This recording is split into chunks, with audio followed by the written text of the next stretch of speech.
Hello दोस्तों, क्या आपने कभी सोचा है कि आप कौन हैं, कहाँ से आए हैं, या फिर मृत्यु उपरांत जब शरीर का नाश हो जाएगा तो क्या आपका भी अस्तित्व समाप्त हो जाएगा? तो आज का हमारा ये वीडियो इसी विषय पर है कि हम वास्तव में हैं कौन। तो चलिए शुरू करते हैं दोस्तों। कुछ समय के लिए जैसे जैसे आप इस दिव्य ज्ञान को सुनते जाएं, भूल जाइए कि आप कौन हैं, कहाँ हैं, क्या जानते हैं और क्या मानते हैं। सब कुछ भूल जाइए और एक शांत से कोने में बैठकर इस ज्ञान को ऐसे सुनिए जैसे कि आप आकाश गंगा के बीच में तैर रहे हो और ब्रह्मांड आपसे बातें कर रहा है। क्योंकि अब आप जो सुनने जा रहे हो वो कोई साधारण सांसारिक ज्ञान नहीं है। हो सकता है आपने इसके बारे में कुछ पढ़ा हो, कुछ सुना हो और शायद औरों को इसके बारे में बताया भी हो, लेकिन आज कुछ समय के लिए सब कुछ भूलकर हम इस ज्ञान की तरफ उस तरह बढ़ेंगे जैसे एक आदर्श शिष्य आदर्श ज्ञान की प्राप्ति के लिए एक आदर्श गुरु की ओर बढ़ता है। आज हम सिर्फ ज्ञान लेंगे ही नहीं परंतु उस पर विचार विमर्श भी करेंगे, जो कि हम कभी नहीं करते। तो फिर चलिए दोस्तों, हम आत्मज्ञान के इस सफर की शुरुआत करते हैं। ये वो ज्ञान है जो कि सुनने में तो एकदम सरल लगता है पर समझने में उतना ही गहरा है। इसी ज्ञान के साक्षात्कार से महान ऋषि मुनियों ने बड़ी से बड़ी शक्तियाँ, सिद्धियाँ और उच्चतम लोगों को प्राप्त किया है तथा इसी ज्ञान से ही उन्होंने जीवन के सर्वोच्च लक्ष्य को भी प्राप्त किया है। ये ज्ञान तब शुरू होता है जब हम भौतिक तत्व और आत्मा तत्व के बीच अंतर समझने लगते हैं। तभी हमें ये स्पष्ट होने लगता है कि हम ये शरीर नहीं है, हम आत्मा है। हमारा शरीर एक वाहन की तरह है जिसमें हम यानी कि जीवात्मा एक वाहन चालक की तरह बैठे हैं। अब ये सुनकर हम ये सोचना शुरू कर देंगे कि अरे हाँ, ये तो मुझे पता है, ये तो सब जानते हैं, कुछ नया बताओ। और फिर हम इस ज्ञान पर कभी विचार ही नहीं करते और फिर से हमारे सांसारिक दिनचर्या में वापस लौट जाते हैं। परंतु आज नहीं। आज सोचिए, हमारा शरीर कितना भी सुंदर क्यों ना हो, आखिर में तो ये एक जटिल यंत्र के सिवाय और कुछ भी नहीं है जो 5 ज्ञानेंद्रियां, 5 कर्मेंद्रियां और एक उभय इंद्रिय से बना है। इसलिए हमारे इस यंत्र जैसे शरीर का मुख्य कार्य है ज्ञान इंद्रियों से जानकारी लेना, उभय इंद्रियों से उस जानकारी का संचालन करना और कर्म इंद्रियों से अपना कार्य पूरा करना। लेकिन वो क्या है जो ये सब करने की इच्छा करता है, सोचता है और उसका अनुभव करता है?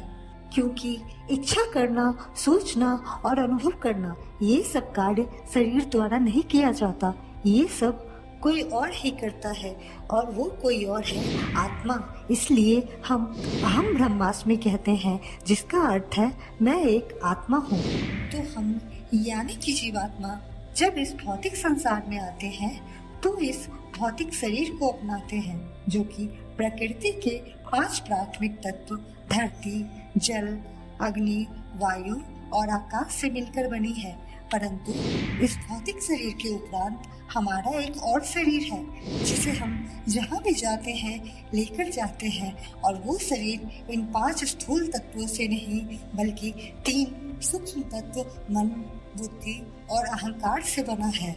अब यहाँ से शुरू होता है जीवन का वास्तविक खेल। हम हमारे विचारों, इच्छाओं और कर्मों से हमारे सूक्ष्म शरीर को आकार देते हैं और वो सूक्ष्म शरीर हमारे भौतिक शरीर को आकार देता है। उदाहरण के लिए, यदि हमारे विचार अस्वस्थ और अनियंत्रित हैं तो हमारे कर्म भी अस्वस्थ और अनियंत्रित हो जाते हैं, जिससे हमारा शरीर भी अस्वस्थ और अनियंत्रित हो जाता है। लेकिन यदि हमारे विचार स्वस्थ और नियंत्रित हैं तब हमारे कर्म भी स्वस्थ और नियंत्रित होंगे, जिससे हमारा शरीर भी स्वस्थ और नियंत्रित रहता है। अब समझिए कि ये तथ्य हमारी रोजाना आदतों तक ही सीमित नहीं है।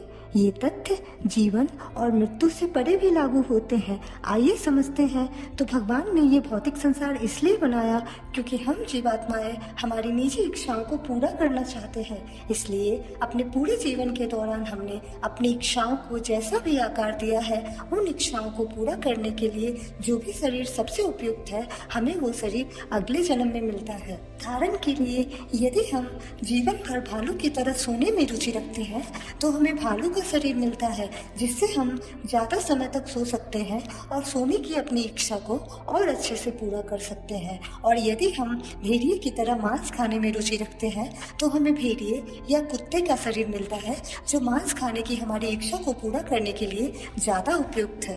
अब ऐसी अलग अलग भौतिक इच्छाओं से बनी हमारी चेतना के स्तर के अनुसार 84 लाख प्रकार की अलग अलग योनियां बनती हैं और मृत्यु के समय हम उन भौतिक इच्छाओं से बनी चेतना के जिस भी स्तर पर होते हैं, उसके अनुसार हमें अपनी उन इच्छाओं को पूरा करने के लिए उपयुक्त शरीर प्राप्त होता है।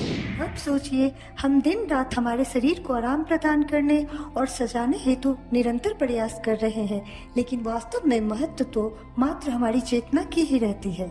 इसलिए साधु और तपस्वी लोग केवल जरूरत हो उतना ही शरीर पर ध्यान देते हैं, जिससे बस उनका शरीर स्वस्थ और स्वच्छ रहे तथा बाकी सारा ध्यान वे अपनी चेतना के विकास में लगाते हैं, क्योंकि आखिर में वही तय करेगा कि हमारा अगला जन्म किसी कीड़े, पशु, पक्षी का, वृक्ष का, मानव का या फिर किसी उच्च लोक में देवता का मिलेगा। या फिर हमारे पास एक और विकल्प है।